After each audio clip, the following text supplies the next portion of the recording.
Hai teman-teman, ketemu lagi sama saya Rivo Cayano di Etnik Indonesia. Saya masih bersama Mas Didin. Kita lagi santai-santai sebenarnya. Awalnya niatnya pengen ngedit ya Mas ya.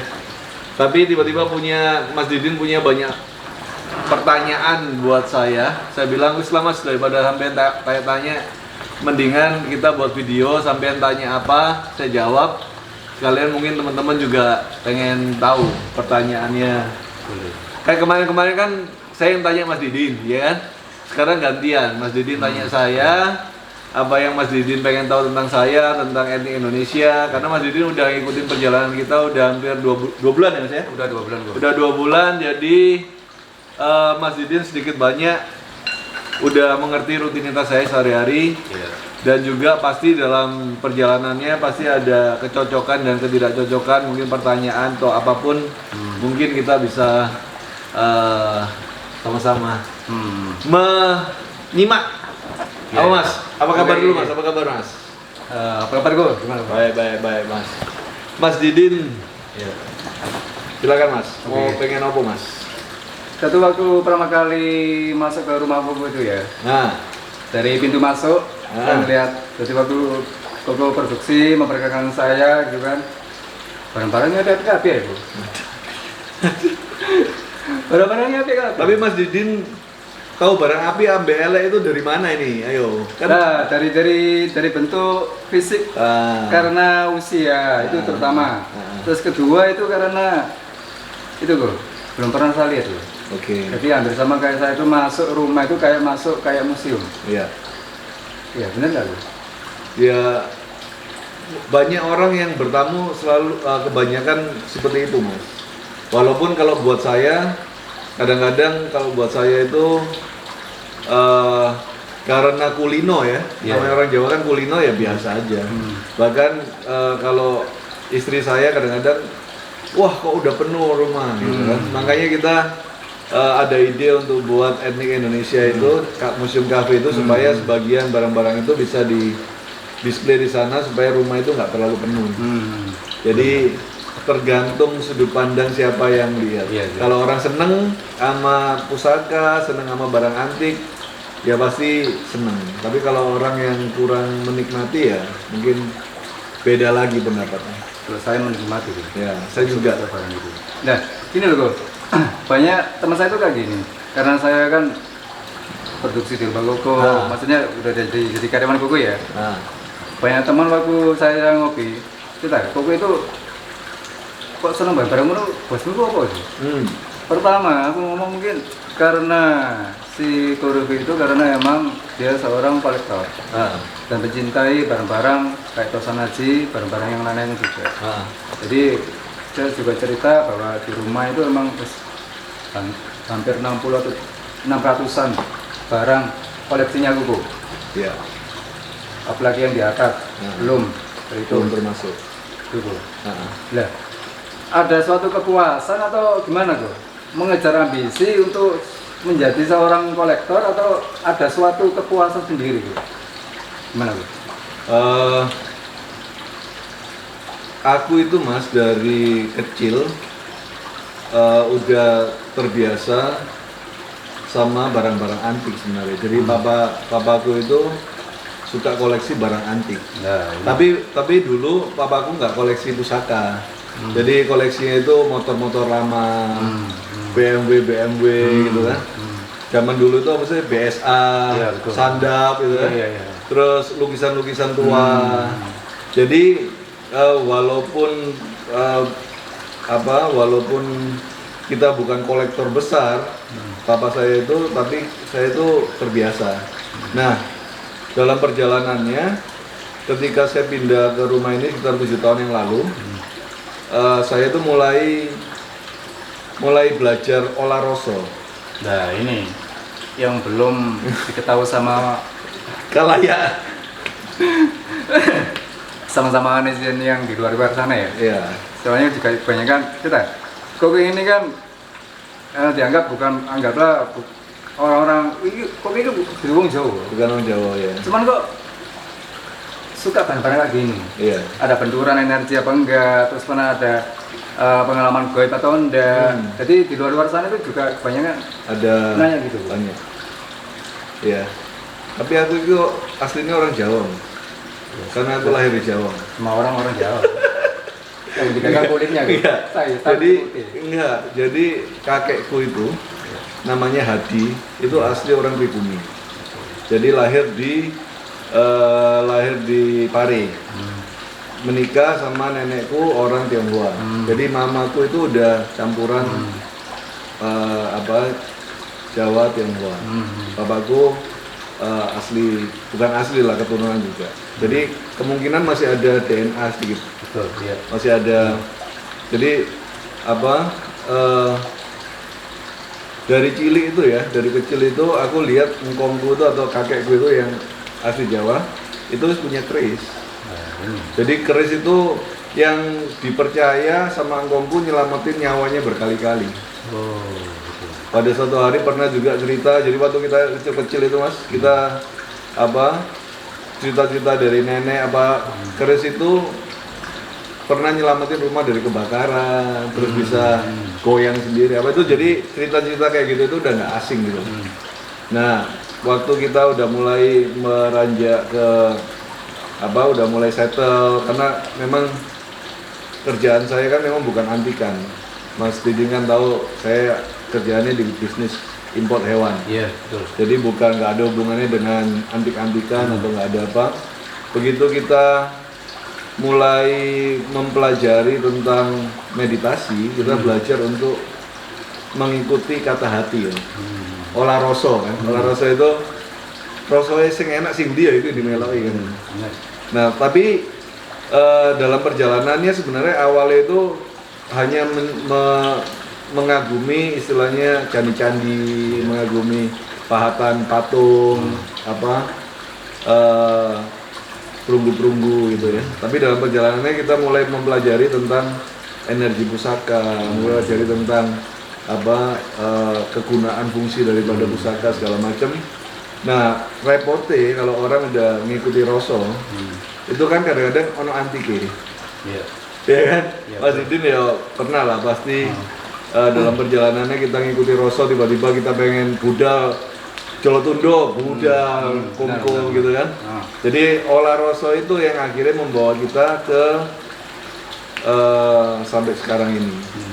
Termasuk kenapa kita buat video YouTube itu ya dari rasa juga. Jadi nggak ada kepentingan apa-apa, nggak ada pengen apa-apa, tiba-tiba kok pengen buat video ya. Kayak video.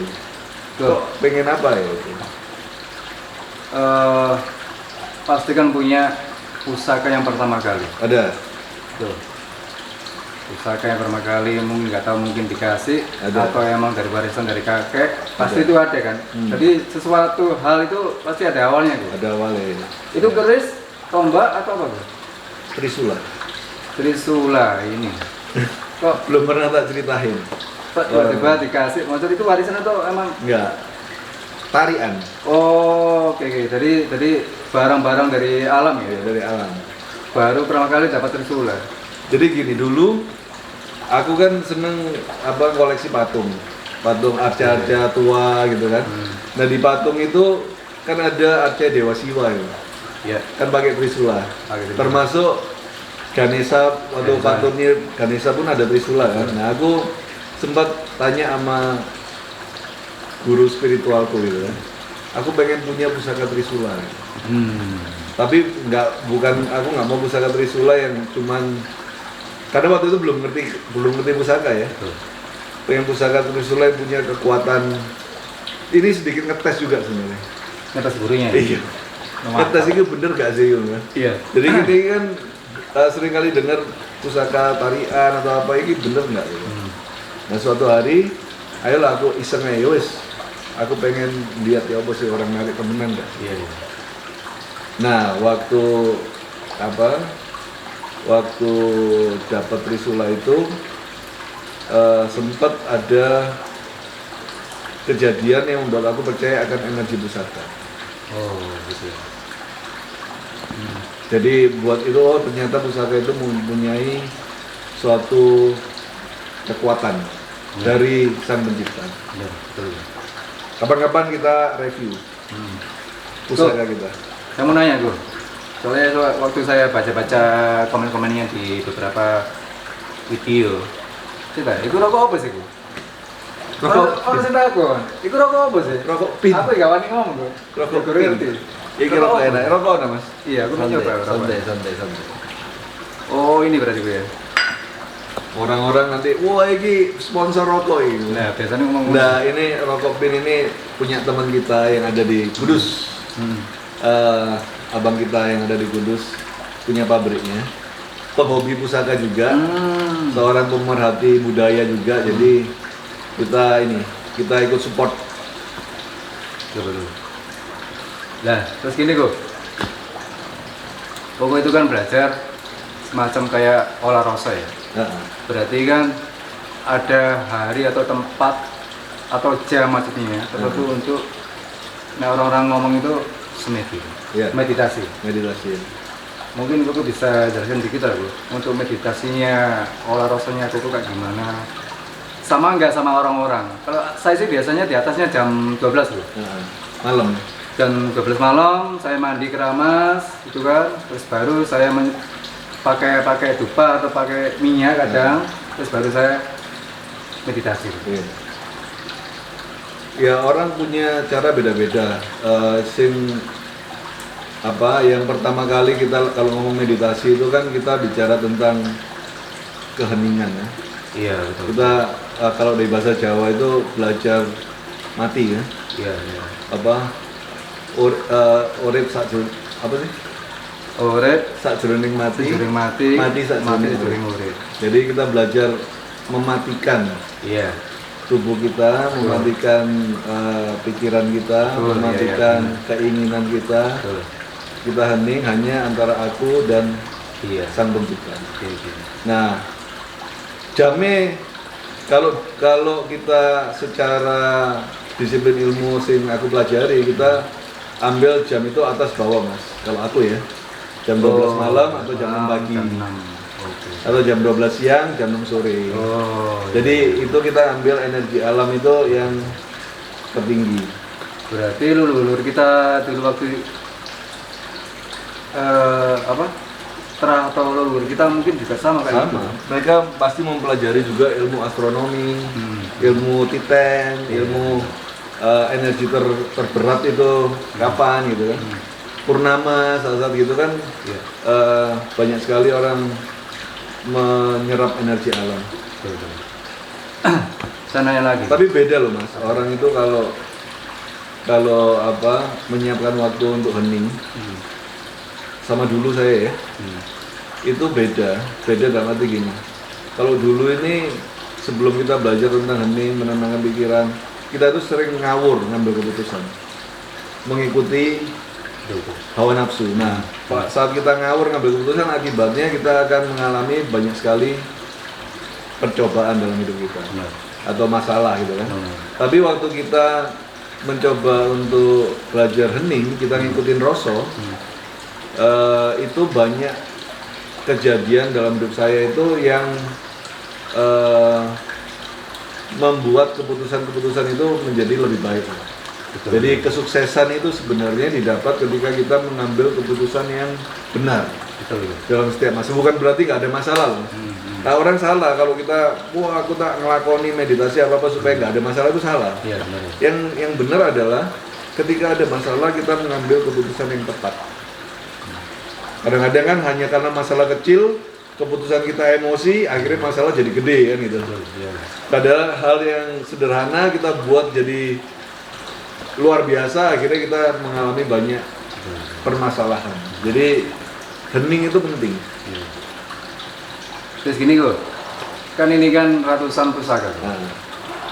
Ada energi yang maksudnya dalam arti ada benturan energi enggak? Waktu misalkan ada pusaka baru datang atau barang baru masuk ke rumah Koko ngerasain energi atau ada benturan atau gimana? Pasti ada. Dulu ini pengalaman ya, waktu kita sering nyari-nyari pusaka dari sungai Mas, dari pusaka-pusaka temuan. Waktu itu kan udah seneng-seneng ngumpulin, terus bersih-bersihin pusaka. Suatu hari rumahku ini bau darah terus, Mas. Bau bangkai, darah gitu. Tapi cuman aku tok yang mampu. Jadi kolam itu tak suruh bersihin seminggu 2 kali, rumah itu tak suruh, tak kira ada bangkai apa gitu kan. Terus aku tanya ke orang rumah, cium nggak? Nggak cium. Aku tok yang cium. Ya aku waktu itu karena ya namanya kita belajar kita belajar spiritual, kita harus punya guru kan. Iya betul. Saya sempat tanya loh, aku ini kok ini rumahku kok mampu bangkai terus. Iya. Nah ini antara kita masih nggak pasti itu bawaan dari pusaka-pusaka kali, temuan-temuan itu atau apa gitu kan. Nah suatu hari waktu suro, tiba-tiba aku kok pengen minta satu pusaka di sesepuh ini. Nah pusaka itu kok tiba-tiba dikasih juga, karena mungkin ya takdir ya. Iya. Dan waktu pusaka itu tak taruh di sini, mambune itu hilang. Iya. Jadi energi negatif itu ternyata memang bisa berbenturan sama ini. Tapi kalau kita nggak sensitif ya kita nggak ngerasa kan. Iya betul. Orang karena mungkin aku lebih sensitif, aku ngerasa itu. Iya. Jadi belum sampai ada hal buruk yang terjadi gitu. Karena kan kita namanya pusaka kita nggak tahu sejarahnya. Pasti ada sejarah atau ada yang nempel yang lain. Jadi kita nggak ngerti. Tapi aku percaya Tuhan itu baik, dalam arti apapun yang kita sedang lakukan, kalau kita motivasi kita benar, kita mau melestarikan budaya apa-apa, pasti ada jalan keluar. Jadi tiba-tiba naruh pusaka sing itu yang banyak kita ini gajah itu, gunungan itu. Gunungan gajah. Itu 2 tahun yang lalu. Setahun yang lalu itu. 2 tahun yang lalu. Ya? Suruhan tahun lalu.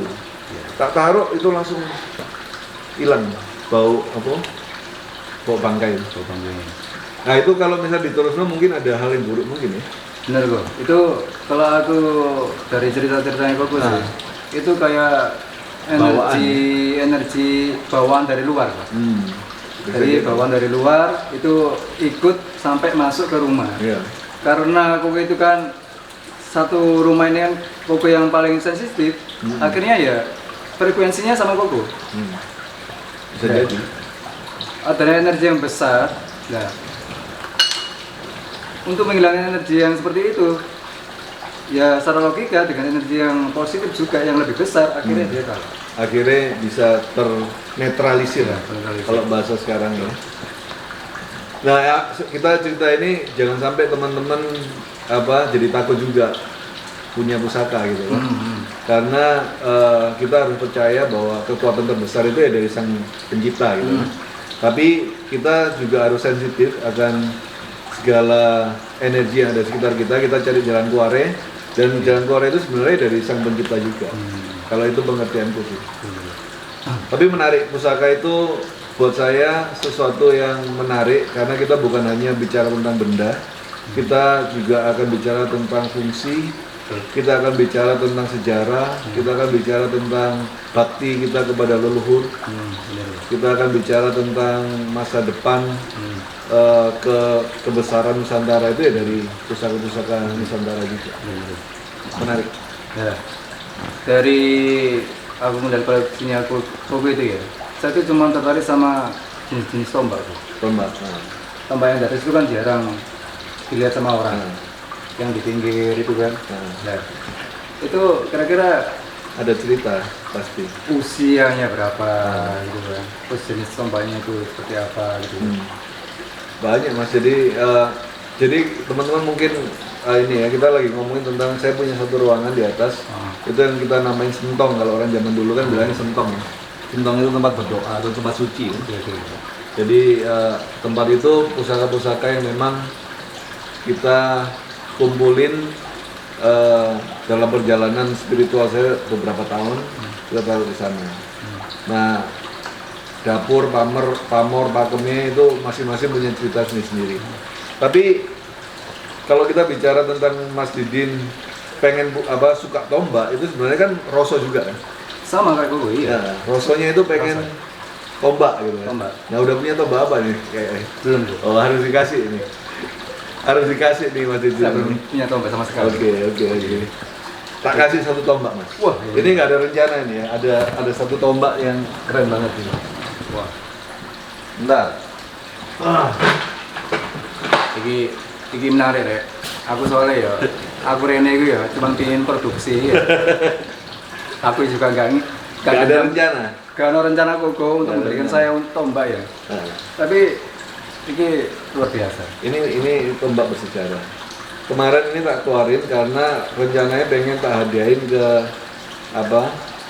teman kita yang ada di Kudus yang pabrik rokok. Cuman karena beliau lebih suka pedang, jadi mungkin ini jodohnya. Ini jarang tak keluarin. Ini tak keluarin. Ini tombak api. Jelasin dulu loh. Ada yang mungkin belum tahu. Nanti ya. Iya.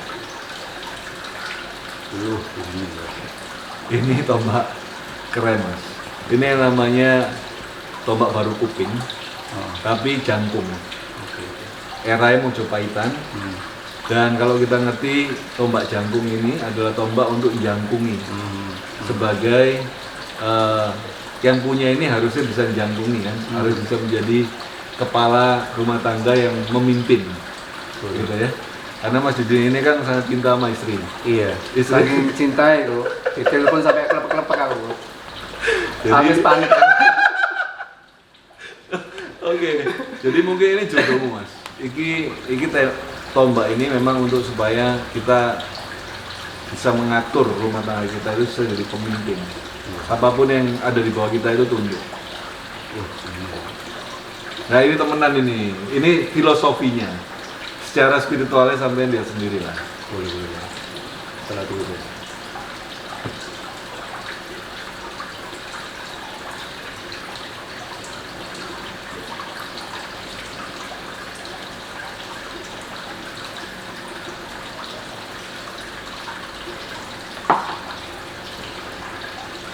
Ini kalau sekilas saya lihat